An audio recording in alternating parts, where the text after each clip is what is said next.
Hey everyone, and welcome back. Today we're doing a deep dive on this article I found with a really bold claim. Oh, Yeah, it says it has the secret phrase that can spark attraction okay. in 99.9% of women. Wow.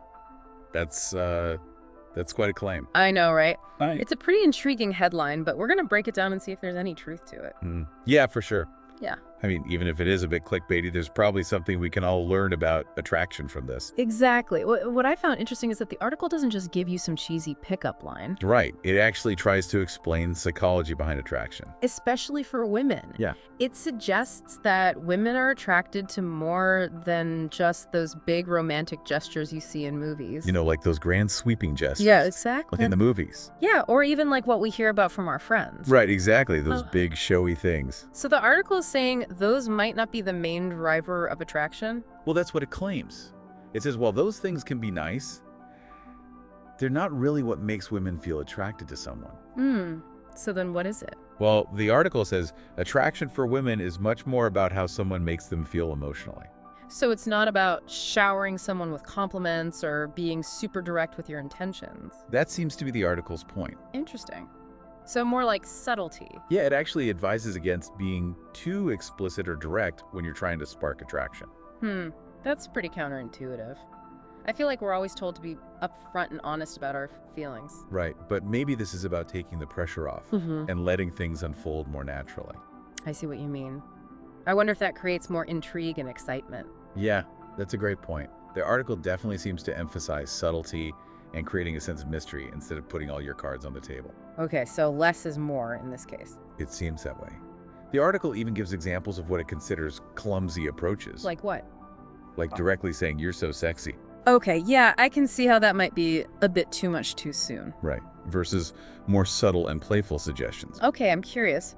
What are some of those playful suggestions? For example, instead of just blurting out a direct compliment, the article suggests saying something like, "I knew you had a naughty side." Ooh, I like that. It's definitely more playful and less aggressive. Right. And it leaves something to the imagination. I can definitely see how that might pique someone's interest and make them want to know more. Exactly. And that's where the article brings in its big claim about this secret phrase. Okay, drum roll, please. What's the magic phrase? Well, the article suggests using phrases like, "You're totally flirting with me right now, aren't you?" Okay. Or, "I can't believe you're trying to make me fall for you like this." Wow, it seems so simple. I know, right? But the article believes the effectiveness is in its simplicity and playfulness. So how does it actually work? Well, by using that type of phrasing, you're kind of flipping the script. Flipping the script. You're implying that she's the one pursuing you. Ooh, that's interesting. So it's about creating a sense of playfulness and uncertainty rather than coming on too strong. Exactly. The article argues that this playful, almost teasing approach can be really effective. I can definitely see how that might be more appealing than someone being overly aggressive. Right. It's about creating a more lighthearted and fun dynamic. But isn't there a risk that it could come across as insincere or even manipulative? That's a valid concern, and it's important to be mindful of your intentions and how your words might come across. Yeah, like you don't want to use this phrase if it doesn't feel genuine. Exactly. The article stresses that you need to use it with genuine, playful energy, not as some manipulative tactic. Right. It all comes down to being authentic and reading the situation. For sure. You wouldn't want to use this phrase if the other person seemed uncomfortable. Okay, so reading the room is key. Absolutely. It's all about being respectful and aware of the other person's cues. But from a purely psychological standpoint, Yeah. the article says this kind of playful accusation can tap into some interesting dynamics. Okay, I'm all ears. What kind of dynamics? Well, for one thing, it injects humor and lightheartedness into the conversation. So you're both in on the joke. Exactly. Which can create a connection and make things less awkward. Right, it takes the pressure off. And it plays with the idea of reverse psychology. Reverse psychology. Yeah. By accusing someone of flirting, you're actually implying that you find them attractive. Ooh, so it's like a subtle way of expressing interest without being overly direct. Exactly. Yeah. And it also plays on the idea of challenge and intrigue. How so? Well, by playfully accusing someone of flirting, you're subtly challenging them to prove you wrong. Okay, I can see how that could spark some playful banter. Right. Which can make them want to engage with you more. Yeah, it's almost like a game. Exactly. But it's important to remember that the effectiveness of this secret phrase Depends on the context and the people involved. Right. What works for one person might not work for another. Absolutely. There's no one-size-fits-all approach to attraction. Of course. So this phrase might work in some situations, but fall flat in others. Exactly. It all depends on the individuals and the overall dynamic you have going on. So it's like any communication technique. You have to adapt it to the situation and the person you're interacting with. Exactly. Yeah. And speaking of adaptation, the article also suggests using certain types of questions to build tension and encourage deeper sharing. This sounds interesting. What kind of questions? Well, the article advocates for slightly daring, open-ended questions. Daring. Questions that hint at adventure or a sense of mischief. Ooh, I like where this is going. Can you give an example? Sure. The article mentions questions like, have you ever been skinny dipping? Yeah, okay.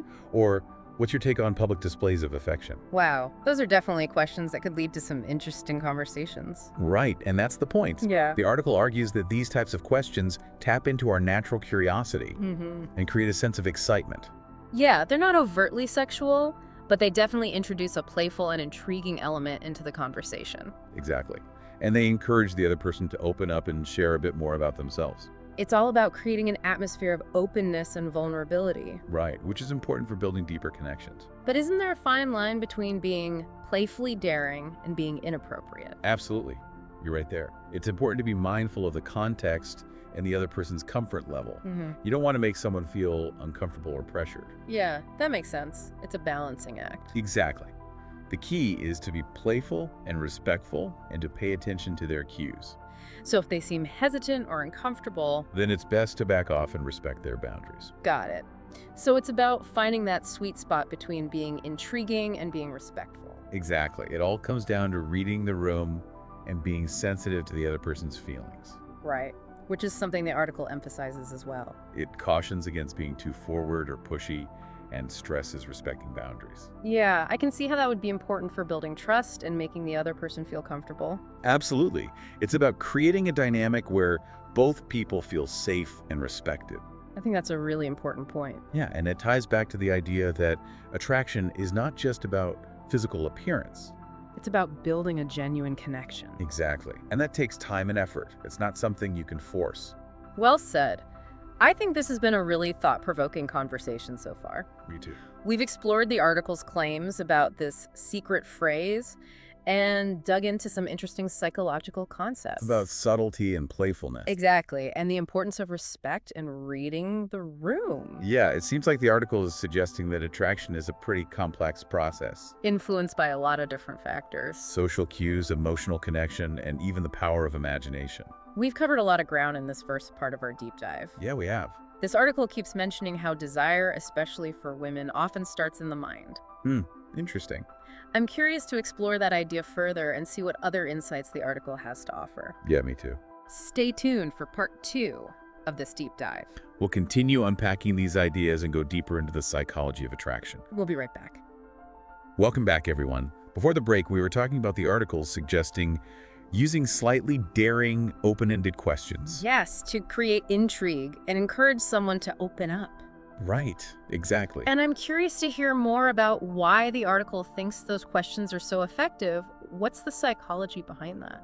Well, it seems like those slightly daring, open-ended questions really tap into our natural desire for novelty and excitement. So it's not just about the question itself, but more about the feeling it creates. Exactly, like asking someone, have you ever been skinny dipping? Okay. It's not necessarily about whether they've actually done it. Right. It's about introducing that sense of adventure and playfulness. It's like opening a door to a world of possibilities. Precisely. And by asking those kinds of questions, you're inviting the other person to step into that world with you. It's like you're creating a shared fantasy. Right. And from an evolutionary psychology perspective, those questions can also signal a certain level of confidence and nonconformity. Which can be attractive. Exactly. So it's not just about being playful, but also about showing a bit of your personality. And your values. Yeah. Like you're saying, hey, I'm not afraid to be a little different. And I'm looking for someone who appreciates that. Right. But again, this would depend on the person and the situation. Of course. What might be playful to one person could be totally off-putting to another. Exactly. You always have to be mindful of the context and the other person's personality. Right. Reading the room is key. Absolutely. Speaking of things to avoid the article, also says to not be overly explicit Okay. and not come across as needy or desperate. What are your thoughts on that? Well, being overly explicit can create a sense of pressure or discomfort. Like you're trying to force something. Exactly. Yeah. It's like skipping to the end of the movie without enjoying the journey. And what about neediness? Neediness and desperation often signal a lack of self-confidence. Which isn't usually seen as attractive. Right. It's like saying, I need you to validate me. Yeah, that can be a turnoff. People are generally more attracted to those who are self-assured. Comfortable in their own skin. Exactly. It shows strength and independence. So instead of trying to impress someone with a lot of attention or explicit comments, It's more about being yourself. letting your personality shine through. Right. And letting the connection unfold naturally. So focusing on building genuine rapport. Exactly. And a big part of building rapport is being respectful of boundaries. Which the article emphasizes as well. It's all about reading the room. And respecting the other person's space. Absolutely. From a social psychology perspective, Yeah. being attuned to someone's cues and respecting their boundaries shows empathy and social intelligence. You're not just focused on your own needs. Right.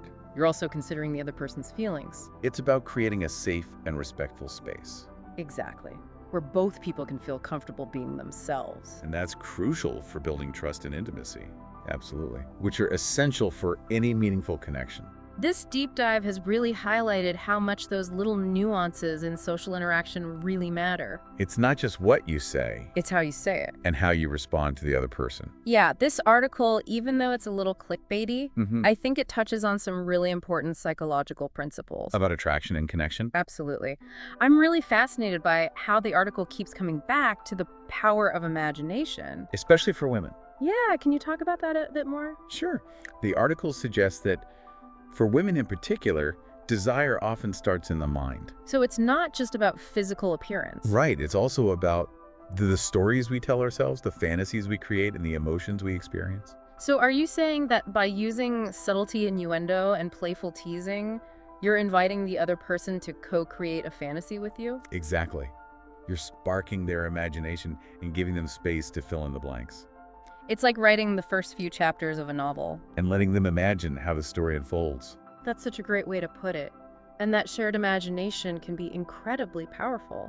It can create a real sense of connection and intimacy. So it's about building anticipation and letting the attraction simmer. Rather than trying to force it. It's about enjoying the journey. Exactly. And respecting the natural progression of things. I'm starting to see how this approach could not only make interactions more enjoyable, But also lead to more meaningful connections. absolutely. By understanding the psychology of attraction and applying these principles, We can create more authentic and fulfilling connections.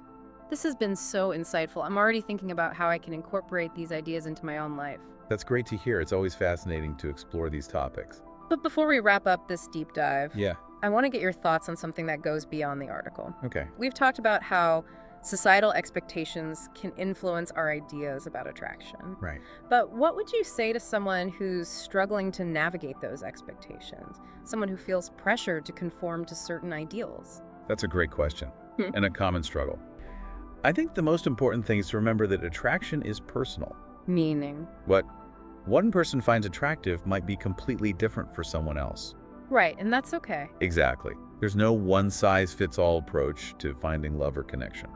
So it's about tuning out all that external noise, And focusing on what truly resonates with you. honoring your own preferences. And not letting society dictate who you should be attracted to. It's about being true to yourself, And finding someone who appreciates you for who you are. not who society says you should be, Exactly. It's about finding someone who celebrates your unique qualities. and makes you feel comfortable being your authentic self. This has been such a great conversation. We've explored so many insightful ideas about attraction From the importance of subtle communication to the power of imagination. and the influence of societal norms. It's been a pleasure diving into these topics with you. And to our listeners, thank you so much for joining us on this journey of discovery. We hope this deep dive has given you a new perspective on attraction. And some food for thought as you navigate your own experiences. Remember, be playful, Be respectful. and most importantly, Be yourself. until next time. So, are we ready to wrap up our deep dive into this article? Yeah, I think so. We've talked about the article's secret phrase, explored subtle communication, and even touched on how cultural norms play into attraction. It's been a pretty fascinating conversation. Definitely. Anything else that stood out to you from the article? You know what really struck me? What's that? It was the article's emphasis on how desire for women starts in the mind. Yeah, I think that's a really powerful idea. it really flips the script on how we think about attraction. Right. Instead of just focusing on physical appearance, it's about sparking someone's imagination and creating intrigue. Exactly. And it shifts the focus from being the object of desire To being an active participant in creating attraction. I love that. It's about taking ownership and recognizing that desire is more than just a reaction to someone's looks or status. It's this complex interplay of thoughts, emotions, and experiences. Well said. This deep dive has definitely made me reconsider my own assumptions about attraction. Me too. It's always good to challenge those preconceived notions.